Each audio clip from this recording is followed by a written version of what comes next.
France Inter. Le 7-9, intervenu. Au 01 45 24 7000 avec d'abord Martial de Limoges. Bonjour Martial. Oui, bonjour France Inter, bonjour Monsieur Cohen, bonjour Monsieur de Villepin. Bonjour. Ma question est très simple, Monsieur le Premier ministre. Que pensez-vous du rôle de la France qui est vraiment de plus en plus mineur, alors que lors de votre discours à l'ONU en 2003, c'était vraiment très intéressant. On avait vraiment dit non à une guerre dont on connaît, on mesure les conséquences aujourd'hui. Que pensez-vous de ces va-t-en-guerre, y compris les chefs de l'État actuels et précédents, qui poussent vraiment derrière les Américains contre la Russie, avec toutes les conséquences extrêmement graves? Est-ce que vous pouvez me répondre, monsieur? Je pense comme vous que la France aujourd'hui est à contresens et à contre-histoire. Elle n'est pas dans le rôle ni la vocation qui devrait être la sienne, ce qui explique à mon sens une grande partie du malaise français et de la mise en cause d'une certaine fierté française. Quand nous regardons le monde, nous sommes mal à l'aise et nous ne sommes pas fiers ni de ce que nous faisons, ni de ce que nous sommes. Et je crois que la vocation de la France, c'est de servir de médiateur, de nourrir le dialogue, de faciliter la recherche de solutions, beaucoup plus que de rajouter des tensions et de s'inscrire elle-même dans des logiques de guerre. Si on prend les exemples de crises les plus graves aujourd'hui sur la scène mondiale, que ce soit en Afrique et au Moyen-Orient, la France a un rôle à jouer dans le cadre de la définition d'une stratégie politique, d'une stratégie humanitaire. Nous voyons bien, pour prendre le cas de la Syrie, que le problème essentiel, c'est d'arriver à nouer des fils entre les grandes puissances régionales. Je pense à des pays comme la Turquie, comme l'Arabie Saoudite, comme l'Iran, comme la Russie. Comment faire en sorte que l'ensemble de ces États puissent arriver à surmonter les conflits qui les opposent pour des raisons religieuses, géopolitiques?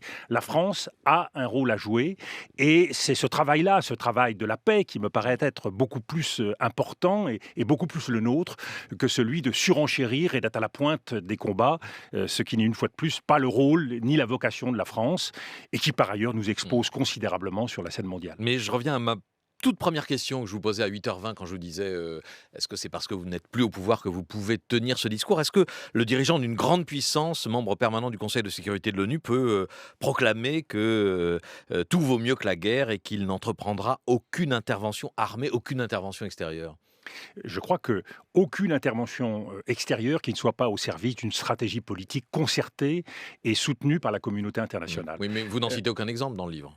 Tout simplement parce qu'aujourd'hui, nous ne menons pas ce type de guerre. Nous aurions pu, au Mali, intervenir dans le cadre d'une véritable stratégie politique qui recompose la vie malienne et qui permette de reconstruire l'État malien. Ce n'est malheureusement pas le cas. À chaque fois, nos interventions sont des interventions ponctuelles qui ne règlent rien. Mon souci aujourd'hui, c'est de prendre en compte ce qui crée le problème. Regardez la Syrie. La Syrie est un État failli. Demain, nous prenons Raqqa. Quelle stratégie vis-à-vis de la Syrie? Est-ce que c'est pour organiser une partition de la Syrie? Est-ce que c'est pour, au contraire, essayer de recréer un État syrien? Quel message adressons-nous à la communauté sunnite syrienne?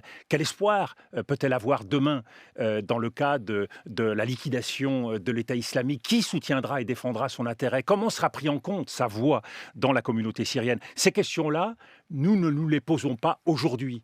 Et nous serons bien démunis et bien désarmés quand nous devrons demain nous les poser. Je préférerais que la question humanitaire sur Mossoul et sur Raqqa, que la question politique sur l'avenir de l'Irak et l'avenir de la Syrie soit posée avant, que nous ayons une stratégie concertée, que nous nous soyons mis d'accord avec l'ensemble des États qui aujourd'hui interviennent ou soutiennent l'intervention. Ce n'est pas le cas. Ce travail de la paix n'est pas fait. Et donc, demain, nous serons désemparés devant la montée d'une autre organisation terroriste qui se substituera à l'État islamique. Nous serons désemparés devant les affrontements entre les communautés qui auront pris Mossoul ou qui prendront Raqqa. Et de la guerre sera rajoutée à la guerre de façon bien inutile et nous n'aurons pas progressé. Donc, ce que je regrette, c'est qu'il n'y ait pas un État qui soit capable, lui, avec le recul, avec l'expérience, qui est notre expérience. Ne l'oublions pas, nous sommes sans doute le pays au monde qui a le plus d'expérience de la guerre, des interventions militaires, et ce, depuis la nuit des temps. Nous avons donc quelque chose à dire et quelque chose à faire, mais je ne crois pas que ce soit par le biais d'interventions militaires stricto sensu. Par ailleurs, je suis convaincu qu'il faut redessiner la forme des interventions militaires, inventer de nouveaux types d'interventions militaires. Comment fait-on pour faire de façon moderne de l'interposition? Comment fait-on pour imposer une paix en milieu hostile, comme nous avons dû ou essayé de le faire et pas Il y a réussi une du manque de tout au réflexion Rwanda? sur la stratégie, Oui, sur la oui, quel type de tactique format militaire? Comment est-ce oui. qu'on met en place une zone d'exclusion aérienne? Dans le cas de la Libye, on a voulu le faire, on a eu énormément de mal à le faire. Comment fait-on pour mettre en place des scénarios d'intervention militaire qui aient pour objectif la paix et non pas simplement l'écrasement d'un adversaire, ce qui en général ne permet pas de construire la paix. Quand nous avons voulu intervenir en Syrie à plusieurs reprises, à chaque fois l'armée est arrivée avec des exigences de modèles d'intervention que nous ne pouvions pas satisfaire. Il faut arriver à établir un dialogue, à préparer avec nos armées des formats d'intervention qui soient plus en rapport avec les objectifs de paix que nous cherchons. Une question d'auditeur encore. Michel qui nous appelle de Marseille. Bonjour Michel. Oui, bonjour Patrick. Bonjour Monsieur le Ministre des Bonjour. Affaires étrangères. Nous vous écoutons. Où dois-je vous appeler maître? Je ne sais plus trop. Non, par ni rapport l'un à ni votre aujourd'hui, actualité ni l'un ni l'autre. professionnelle. Non, Pardon Dominique de Villepin n'est plus avocat. Citoyen Oui, français. non, mais je l'appelle par respect. bah ministre alors, des Affaires bonne question, étrangères, Michel. On va dire, quand il s'est inscrit dans cette opposition à l'intervention américaine, donc je dirais que pour ça on le salue. Et moi le premier, mais c'est pour ça que je posais ma question à Tiroir, où dois-je vous appeler maître aujourd'hui, si vous êtes Non, je ne suis plus avocat, non. Vous n'êtes plus avocat, d'accord. Non, Ok, non. bon, écoutez, autant pour moi, excusez-moi pour on va dire le Donc, décalage la question dans l'information dont je disposais. Donc ma question elle est toute simple. Pourquoi cette indignation si sélective que vous ne reconnaissez pas à d'autres, dont peut-être votre serviteur interlocuteur Patrick Cohen, qui vous a gentiment invité ce matin et que je remercie de prendre ma question. Donc pourquoi cette indignation si sélective? Ça c'est la question de départ, qu'il a d'ailleurs évoqué lui-même aussi en réagissant à vos propos. Et est-ce qu'elle traduirait pas quelque part, je suis désolé de le dire, une inféodation à une puissance telle que l'Empire russe la représente aujourd'hui, c'est peut-être le seul d'ailleurs, et qu'on lui envie quelque part, mais qui est une puissance pas seulement militaire, mais aussi une puissance financière. En gros... en gros, vous interrogez de savoir, le point de savoir si la parole de Dominique de Villepin est indépendante ou pas. Oui, je vous rassure, elle est totalement indépendante et mon indignation n'est certainement pas sélective. Elle veut être positive, c'est-à-dire comment fait-on pour faire avancer les choses et trouver des solutions et non pas simplement nous faire plaisir par le jeu d'indignation morale qui ne font pas malheureusement avancer le débat. J'aimerais comme vous pouvoir empêcher les bombardements, le massacre d'enfants, les écoles qui sont visées ici et là, en Afghanistan, en Syrie, en Afrique et ailleurs. Parfois, la pression des opinions publiques malheureusement, peut faire bouger des dictatures ou des régimes malheureusement, autoritaires. M. Cohen, ce n'est pas mon expérience.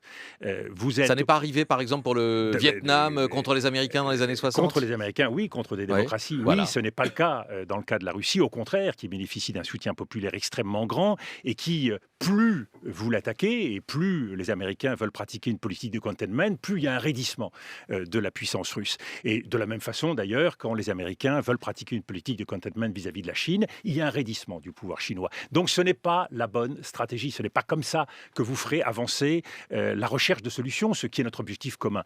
Quant à la féodation, je serais évidemment, je suis ravi de démentir la question. Ma parole est libre et indépendante vis-à-vis de tout État. J'ai multiplié les démentis, puisque certains l'ont évoqué vis-à-vis d'autres États, mais malheureusement c'est en vain, parce que en France, la logique de soupçon, comme la logique d'indignation, est systématique. Donc je le refais une nouvelle fois en espérant vous convaincre. Une question de Bernard Guetta. Les interventions militaires ne résolvent rien en elles-mêmes. Le Mali en est la preuve. Vous avez raison sur ces deux points. Mais pour autant, est-ce qu'il ne faut pas recourir à l'arme militaire quand il y a une situation d'urgence? Bamako, la capitale du Mali, allait tomber aux mains des djihadistes. On a empêché cela. Je crois que c'est quand même assez positif, même si, et encore une fois, vous avez totalement raison sur ce point, ça n'a pas résolu les problèmes fondamentaux du Mali et encore moins de l'ensemble du Sahel. mais vous allez tout à fait dans mon sens, qu'une intervention militaire ponctuelle, et je le disais tout à l'heure pour le Tchad, nous avons effectué de nombreuses opérations militaires extrêmement courtes, brèves, visant à stopper une attaque, une initiative sur une capitale africaine. Nous l'avons fait dans le passé. Ça ne justifie pas Dominique forcément... de Villemin, pardonnez-moi de vous couper, mais de vous couper de... Oui. Vous avez condamné l'intervention au Mali. Vous aviez tort. Non, j'ai condamné l'intervention militaire au Mali telle que nous l'avons mise en œuvre, c'est-à-dire une intervention... Il y avait 48 heures pour la mettre en œuvre. Non, mais on aurait fait une intervention aérienne sur le raid qui se faisait sur Bamako. J'y étais favorable. J'ai été favorable à chaque fois que ce type de déstabilisation était mis en place. Ça ne justifie pas la mise en place d'une intervention militaire lourde qui nous met dans la main d'un gouvernement et qui ne nous offre pas la mise en place d'une stratégie politique. Donc une fois de plus, c'est à chaque fois l'intervention militaire pour l'intervention militaire que je condamne quand elle est privée d'une vision politique. J'insiste là-dessus, nous ne faisons plus de politique. Nous n'avons plus de projet politique et notre diplomatie, elle avance à reculons. Et d'ailleurs, souvent, on le voit, le Quai d'Orsay est marginalisé dans la gestion des crises par le ministère de la Défense. Et on voit même à l'Élysée le conseiller diplomatique qui n'a guère son mot à dire et qui laisse la place au chef d'état-major du cabinet particulier du président de la République. C'est ce système où le bouton militaire l'emporte sur tout le reste, alors même que nous sommes des démocraties. Et il n'y a même pas de débat au Parlement. Et l'opposition générale ne dit rien, tout simplement parce qu'elle est indifférente à ces questions et qu'elle préfère privilégier ses coups sur le front intérieur. Donc, dans une indifférence absolue, nous sommes entraînés dans des engrenages militaires et des interventions devant la somnolence d'une opinion publique qui ne connaît pas les tenants, les aboutissants et qui, effectivement, a le sentiment que nos armées s'illustrent dans la défense d'un certain nombre de territoires. Je regrette, malgré tout, à chaque fois, les opinions publiques, y compris dans les pays où nous croyons intervenir de façon glorieuse, se retournent contre nous. C'est pas le cas au Mali. C'est fini. À vous écouter, Dominique de Ce sera le Villepin. cas demain dans l'ensemble du Sahel si nous continuons dans cette voie. À vous écouter, Dominique de Villepin, on se demande si vous ne préférez pas un isolationniste comme Trump à une présumée interventionniste comme Hillary Clinton. Monsieur Cohen, c'est que vous n'avez pas du tout compris le message que je voulais faire passer. Je suis pour des stratégies politiques imaginatives, offensives et créatives. Et je crois que les démocraties sont fortes quand elles ont un projet. Malheureusement, nous n'en avons pas.